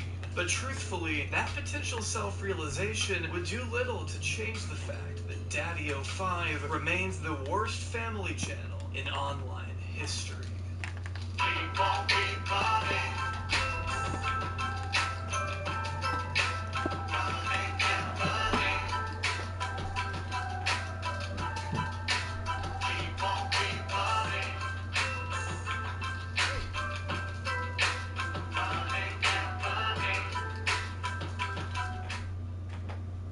Listen, paying $14.99 a month for a streaming app, and $9.99 a month for a music app, and $12.99 for a fitness app, and more money for a bunch of other apps, that really adds up. So why not get YouTube Premium for just $11.99? It's like Can you beat Minecraft with a super flat? Minecraft super flat starts the player off with the Dude. is lava to make nether portals and the stronghold. But what if all those were gone? Dude. Bruh. Okay, let's put a stronghold there with no loot in it. That is a very good question. Back then, in a legacy Minecraft, the superflats used to spawn villages, but they don't anymore, sadly. So YouTubers have tried this challenge, but every one of them used structures. Is it possible to defeat the Ender Dragon in a world with no end portals, and the only blocks that exist are dirt and bedrock? Alright, this is gonna be the easiest challenge ever. First, let's find some food. You see, I'm playing in hardcore, so if I run out of hunger, I die. Ooh, sheep. I'm sure they weren't related. No, I'm not 100% sure how to get to the Nether, or for that matter, the end yet, but I'll figure that out later. For now, it's time to hunt. And while I'm gathering food, it's time to tell you that this month's charity is the food bank. For every subscriber... That is a very good question. How in the world is it gonna... 100 by 100 area all the way down to the bedrock layer, which by my calculations will take about 14 hours. Oh boy. And since so many of you thought my last video was fake, Trenton, I decided to stream some of this on my Twitch. And I linked below over 30 hours of footage from this challenge. Okay, so this is an issue. Shoot. I don't have a lot of food. He's looking at me. I don't trust him. My protection one boots will take me there. How is he going to kill those things? That's not happening. As the great Sun Tzu once said, the supreme art of war is to subdue the enemy without fighting. Oh, I'm so dead. Alright, let's see if we can get him close. Oh, now there's a slime. Oh, give me those toes. Yeah, hit the slime. More toes. Easy. Alright, we're just gonna lock these guys up. Anyway, I've been keeping this army of slimes near me to prevent normal mobs from spawning since they fill the mob cap. If I tried to mine all this dirt without them, I'd die on the first night. Unfortunately though, patrols don't count towards mob cap, so just learned that the hard way. Welcome back! That only took 16 hours. Welcome. Alright, with the hole ready, let's put up some walls to prevent slimy boys from coming in. Now, to get our emeralds, we're gonna need armor. Our only way to get armor is going to be by killing zombies and skeleton, and our best way to do that is... the Mob Grinder 9000! It's, a line. Now, to prevent mobs from spawning on top, I'll need to place wool carpets. And I don't have enough wool. Time to go borrow some wool from some sheep.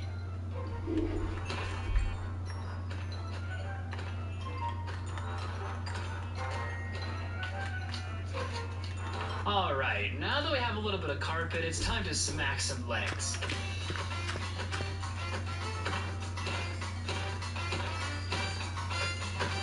Oh, you're making a spawner. What? Oh, I'm gonna die, I'm gonna die, I'm gonna die. Why are they so fast? Oh, this isn't good, this isn't good. Build up! Build up! I did not play this game for a few days.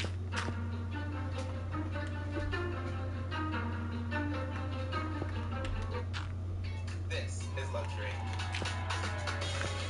As for that butter cookie cone, you have to press. We have done it. We have a full set of armor. Alright, it's not the greatest, but what this means is now we can get emeralds. One of the biggest roadblocks from getting the elytra in the end. And how are we gonna do it? By exiting the game. And restarting it in 1.14, you silly goose. Now, that probably didn't make a lot of sense, so let me explain. You see, in Snapshot 18W46A, patrols were temporarily buffed in the game. Our favorite mercenaries out to kill anything they see and butcher the lives of... oh, they no longer kill babies. Wait, they killed babies? In 1.14, patrols spawned Vindicators, and when killed, a Vindicator had a chance of dropping some emeralds. Also in 1.14, patrols spawned much more frequently. Now we just need to get to the grass and then AFK for a while in the zone to get... huh. Well, that was quick. Alright, I should just be able to sit here and snipe. Okay, this is getting a little ridiculous. Oh. Holy hell, that is a lot of patrols. Stay back. How?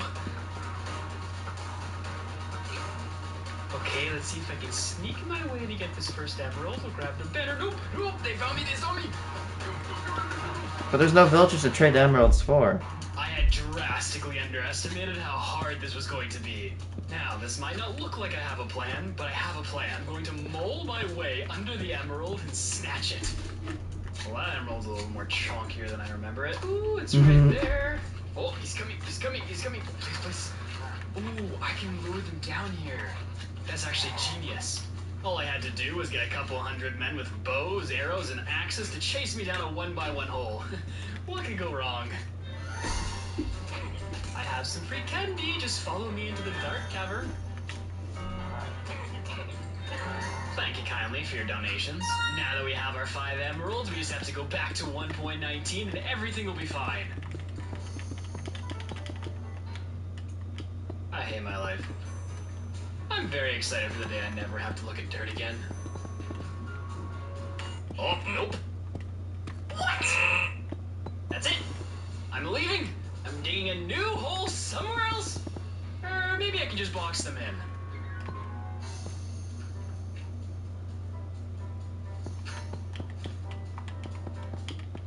Alright, well that's an issue to deal with for another day. For now, it's time to get a wandering trader. Since we only have 5 emeralds, we're gonna have to wait until we get one with an oak sapling. And then once we get the sapling, we can finally go to the nether, and then the end. Now this took about 20 hours. I didn't always catch the traders, as sometimes I was away from the computer, and when I did, they didn't have what I needed. I linked to the footage below in case you want to see my pain.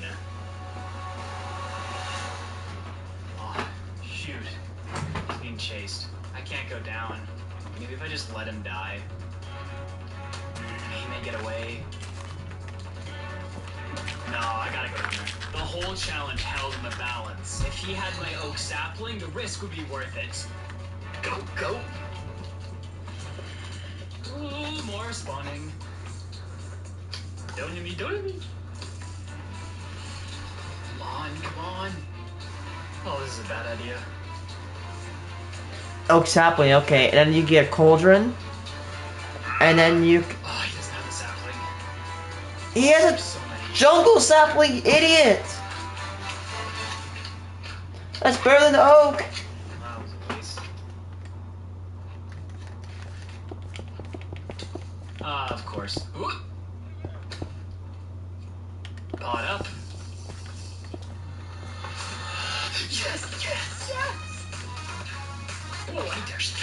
With this oak sapling, we have unlocked the next crucial step, iron. You see, wood will enable me to make trapdoors, which are crucial in making a mob grinder. The mob grinder will enable us to gather iron from zombies a lot quicker than our previous designs. But since zombies have less than a 2.5% chance of dropping an ingot, this could take a while.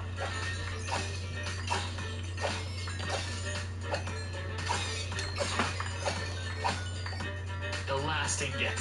You see, we needed iron for the next crucial element, water. Superflat has no water, and water is very Iron get if it rains to it. Yes. If we make a cauldron with the iron, we can gather rainwater. Now what we need to do is get enough iron for a bucket and collect the water.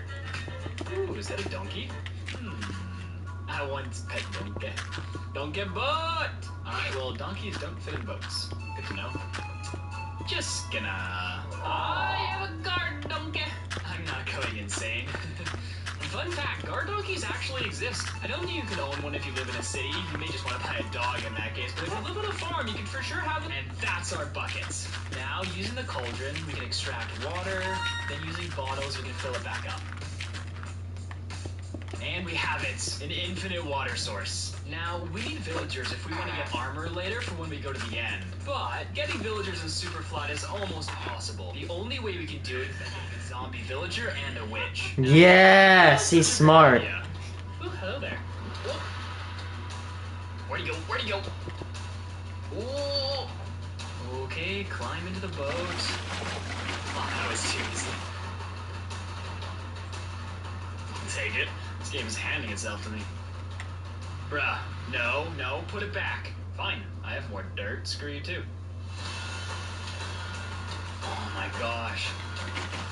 I can't even get out of here. And this is ridiculous. I just need a witch. What are those? Okay, come on. Why? This is not a bad idea. This is not a bad idea. Get in the boat. Okay, now the villager. Follow me. Oh, not you. He's using him as a shield. Okay, now right here. Yes. Now, that's half the plan. For this to work, we're gonna need copper, and we need it, like, right now. 3 ingots will enable us to get the villager, but we need it to be raining for this to work. By placing water in the top, we can turn the zombies into drowned. They have a very small percentage chance of dropping the copper that we're gonna need. 4. We got 4. Now we make a lightning rod. Okay, now there might be a little something I didn't tell you guys about. I spent the last 5 hours on and off making this. Oh my god, he's smart. I'm not gonna do anything diabolical or Frankenstein to them. Can it be sideways? Wait to Google this. Oh, I can't break it. Okay, I might have screwed this up. Seriously? It's gonna stop raining. It worked, it worked! Oh, this is way too slow. Yeah, golden nuggets, baby. Oh no! Oh my god. Oh my god. Worst guard donkey ever! They just don't stop. That's scary. Yeah, not so tough now, are ya? Okay, we need 8 ingots. And we got 17 nuggets! I'm taking you all to a nice home. Nothing magical will happen to you, I promise. Oh, I can't believe your owner just left you. Feeding time! Crunchy, My satisfying, god. Quaker Simply Granola can help you make the most of your morning, no matter how you're morning.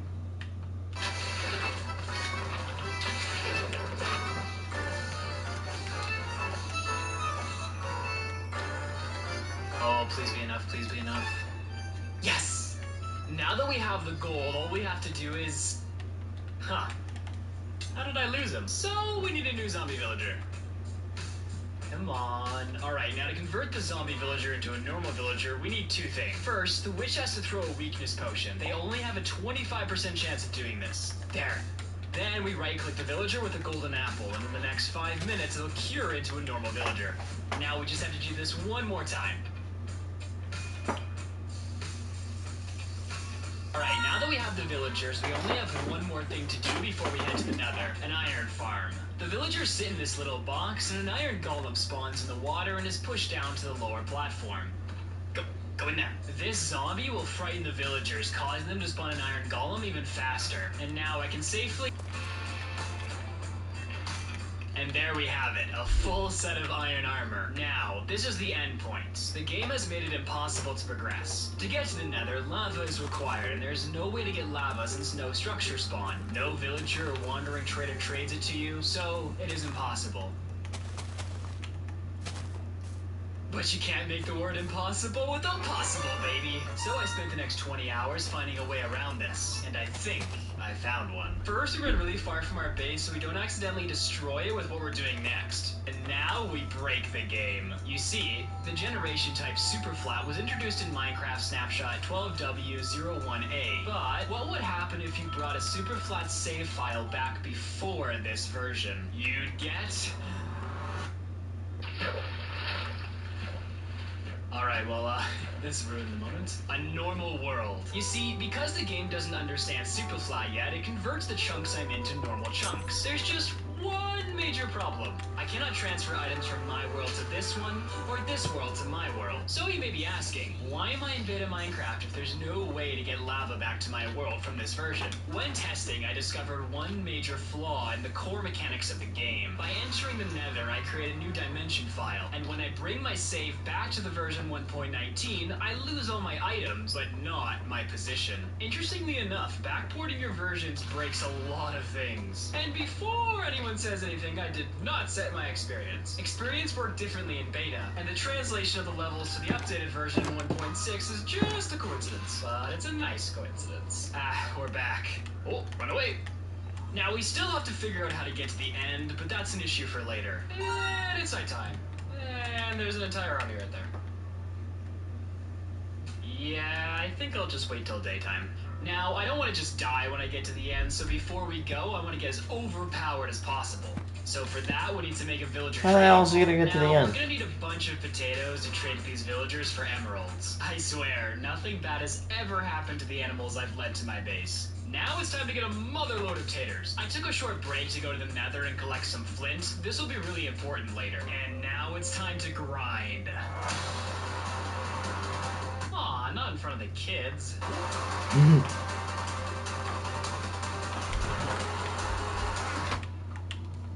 Not even close.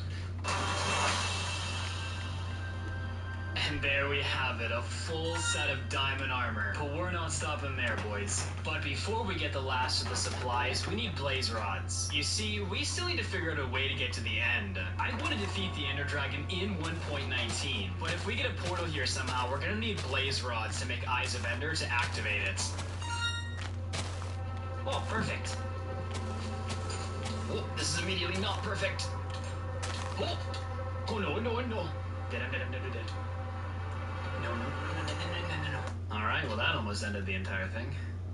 Oh, okay. Now that we found a spawner, all we need to do is collect 6 blaze rods and then we can open the portal to the end.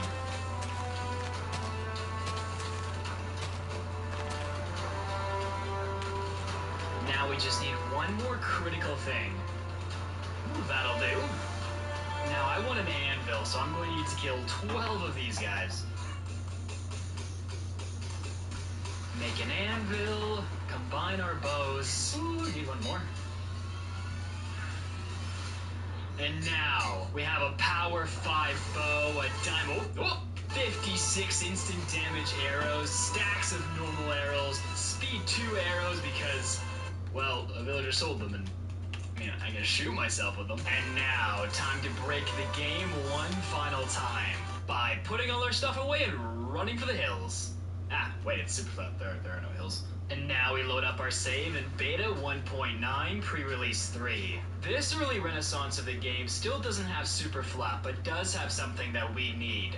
You see, in early releases, when the end dimension was being introduced to Minecraft, there was no way to find the portal. Eyes of Ender didn't work as they do today, so to find the locations, Notch temporarily made giant skyscrapers of glass to denote the locations. There she is, boys. Now these may not look... There she is, boys. Locations. There she is, boys. Oh no. Now these may not look like it, but they're end portal frames. And if I blow them up, I can collect them. Now hold on, you may be asking, I thought you couldn't transfer items from this version to another Chest? version. Well, there is one way. However, you need the nether to do it, which is why we had to bring it to our world earlier. First, we dupe the frames using the old F4 glitch. Then we put them in a chest. And when I update the save back to my version, the contents of the chest remains the same. Alright, let's grab all this again. Suit up. Let's go, donkey boy. I will ride my steed into battle and henceforth conquer. You don't go through portals. Well. Now we take out the crystals, and then obliterate our final challenge.